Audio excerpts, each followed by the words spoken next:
Bonjour, bonjour. Alors, Jean-Luc Reichmann est un très bon animateur, ça je le conçois. Donc, comme je vous l'ai déjà dit, je trouve qu'il a eu un très joli parcours.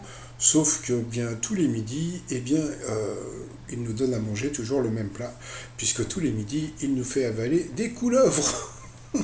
Bah oui, déjà bon, quand il arrive dans l'émission, donc il a un speech qu'il lit sur un prompteur, hein, donc j'imagine que c'est pas lui qui l'a écrit, où bon, voilà, il vante les mérites du maître de midi. Oh là là, qu'est-ce qu'il est fort! Il a répondu à la question de savoir de quelle couleur était le cheval blanc d'Henri IV. Qu'est-ce qu'il est fort! Qu'est-ce qu'il est fort! Bon, passons.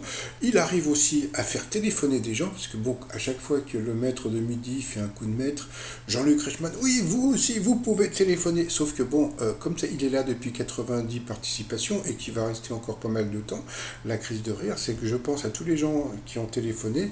Bon, comme je vous dis, hein, vous pouvez vous faire rembourser quand même, mais bon, j'ai une pensée pour tous les gens qui téléphonent, parce que bon, quand même, c'est un bonimenteur, le Jean-Luc Reichmann.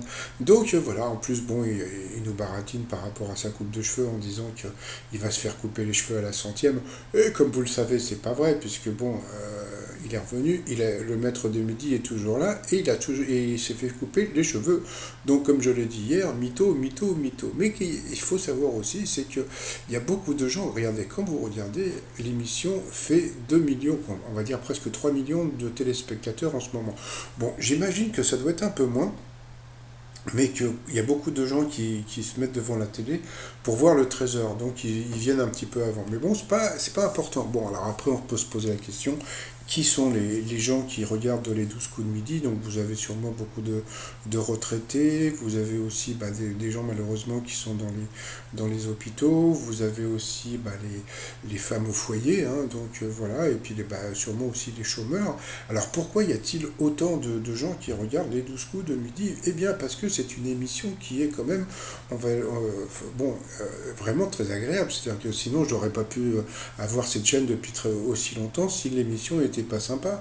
Bon, s'il n'y avait pas ce côté un peu magouille, mais bon, moi ça me fait rire maintenant. Maintenant, quand je parle des 12 coups de midi, j'ai l'impression de regarder comment on appelle ça, un magicien, et puis de me rendre compte comment il fait ses tours. Donc voilà, alors moi ce que j'ai remarqué, c'est qu'il y a beaucoup de Reichmanniens.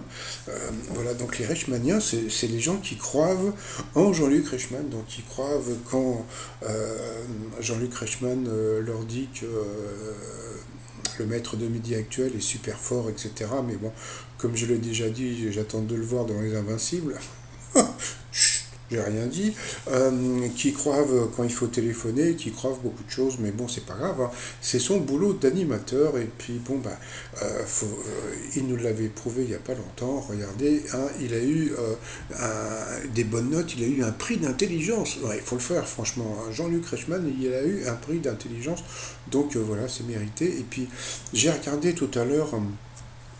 Sous les vidéos de Jean-Luc Reichmann, donc ça c'était la dernière du 15 novembre, c'est quand Stéphane a trouvé l'étoile mystérieuse, et bien, le truc qui me fait le plus rire, vous savez ce que c'est que d'habitude, bon, vous avez des messages assez élogieux sur Stéphane, tandis que là maintenant, je pense que les gens en peuvent plus, quoi. Donc est-ce que il va être éliminé? Ben, je le saurai sûrement très vite. Allez, je vous dis à plus tard, bye bye.